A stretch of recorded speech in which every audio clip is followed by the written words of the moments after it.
Magkahalong kilig at tuwa ang handog ng bagong Kapuso Primetime soap na Love You Too. Ang bidang si Janelle Mercado tiniyak sa viewers na sulit ang kanilang pagpupuyat. Yan ang chika ni Aubrey Carampel. Asan yung groom? Umani ng magagandang feedback ang pilot episode nitong Lunes ng kauna-unahang Kapuso telepelikula na Love You Too. #1 trending topic sa Twitter Philippines ang hashtag Love You Too. Pinuri ang magandang chemistry ng lead cast na sina Janelle Mercado, Shaira Diaz at Gabby Concepcion. Manood kayo between 9:30 to 10 ang umpisa. Mag-i-enjoy kayo, mawawala yung sama ninyo na samang loob ninyo, ano man ang dinadaanan ninyo.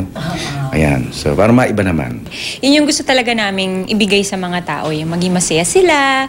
Siyempre, dami nating pinagdadaanan. Bago matulog, ayaw namin bigyan pa ng stress yung mga tao.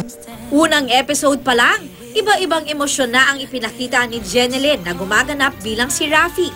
May pa-musical, pakilig, pagpapatawa at drama. Wala nga raw duda na si Jen, ultimate star na, rom-com queen pa. Deserve ng mga viewers yan na pasayahin namin sila, paiyakin namin sila, pakiligin namin sila para sulit naman yung pagpupuyat nila. Marami rin ang pumuri kay Shaira Diaz na kinikilig daw sa mga nabasang positibong komento. May ibang tinawag pa siyang the new millennial queen. Enjoy raw siya sa pagganap bilang si Sam na kapatid ni Rafi. At mai-in-love sa karakter naman ni Gabby na si Jake. Una, masayahin siya. Wala siyang pakialam sa mundo. And then, may mangyayaring ang something na parang, yun yung parang feeling ko yung magiging problema sa mga cast. Abangan daw kung ano pang mangyayari sa kanilang sanga-sangang love story. Ang maganda rito, yung Love You Too, nakafocus yun sa maraming characters.